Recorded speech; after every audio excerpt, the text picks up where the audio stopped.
You see life differently now than you did before? I have a very unique experience of life because I'm constantly aware of who and what I am, and my body is too. My body knows there are two of us in here. The two being? The human animal and me. And who's the me? What we would call soul. The being of light, the person that I truly am, my eternal being. So you're suggesting that we all live these two dimensions simultaneously? That's my understanding. And both yes. are important? Both are required? Not required, no. It's a choice to enter into a human and to share that human's life.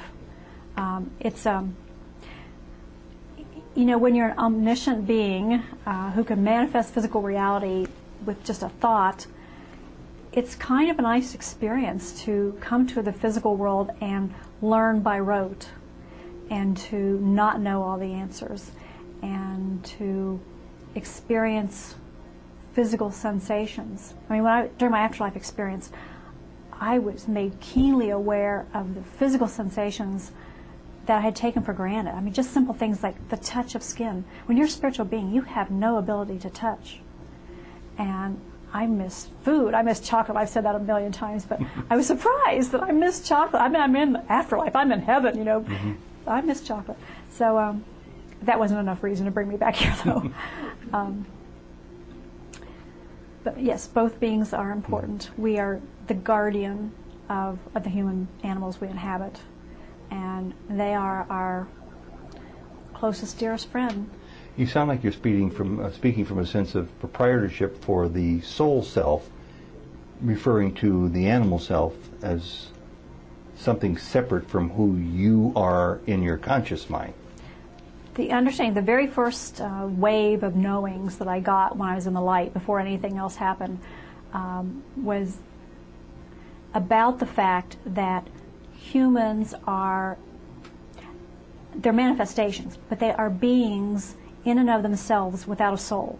In other words, humans are animals who are self-aware, they have intelligence, they have emotions, they have life, they have drives and instincts and memories and everything needed to be alive and to function normally in this environment on Earth. They do not need souls inside. We are not the life force of the human animals.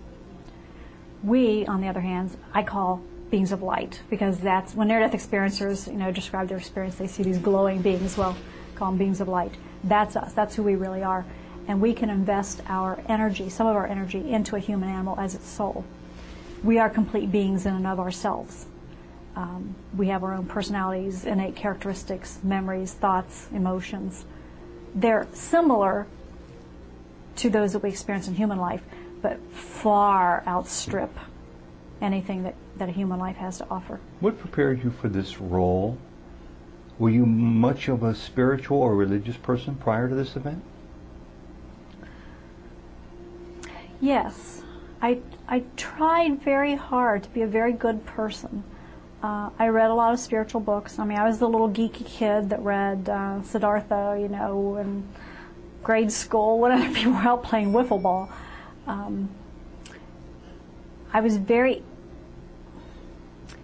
have to say I was ill-equipped for this human life. From the time I was born, I felt different. I didn't understand human behavior. I still don't a lot of times. I have always felt like I didn't fit in. So I read spiritual books about that I felt described our true nature as a way of comforting myself, of reassuring myself that I wasn't alone. So this may have prepared you for the experience you were eventually destined to go through, at least a little bit. Yes. Why were you chosen to perform this function? Because I was off track. I mean, I was so far off track. We're all off track. How do you know? Well, I'm just guessing there's a lot of wayward people among us.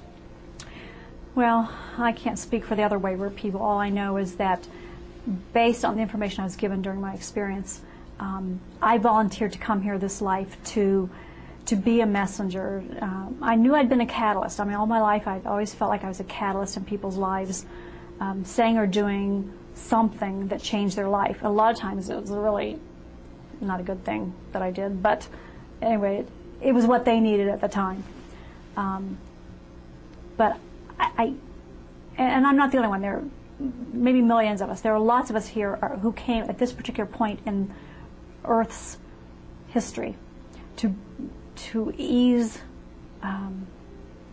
all of us into the next phase of human existence, the next phase of Earth. Know anybody else alive today who's experienced what you have to the degree you have? I don't know anyone, but I read an account by Thomas Mellen Benedict that sounded to me like he had been through, he'd been to the source. I have no doubt whatsoever that he merged into the source. That's the only NDE account that I've ever read where I felt that the person had the same experience I did. Silly question, but I'm sure there were professionals out there in the mental health field and physical health field who questioned whether or not this was a figment of your imagination, a dream, a hallucination, or something even more profound than that.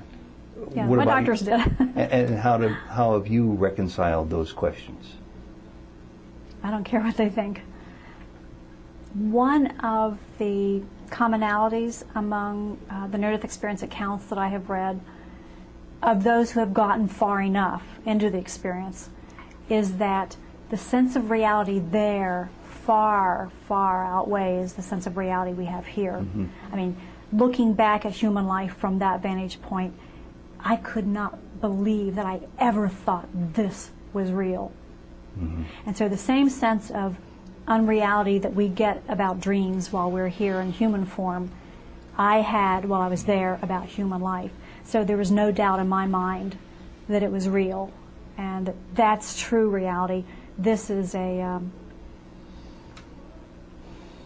virtual reality game, a role, a play. A dream, an illusion? A dream, an illusion, a character that I'm playing. What is the purpose of the rest of your life in this act, then? Well, my contract with the council is that I'm supposed to be giving people the information that I got while I was there to the best of my ability. And are you? I'm trying. I do have 2 books so far. The second one will come out October 1st. I'm trying to do some speaking. It's difficult for me physically. Mm-hmm. I'm trying.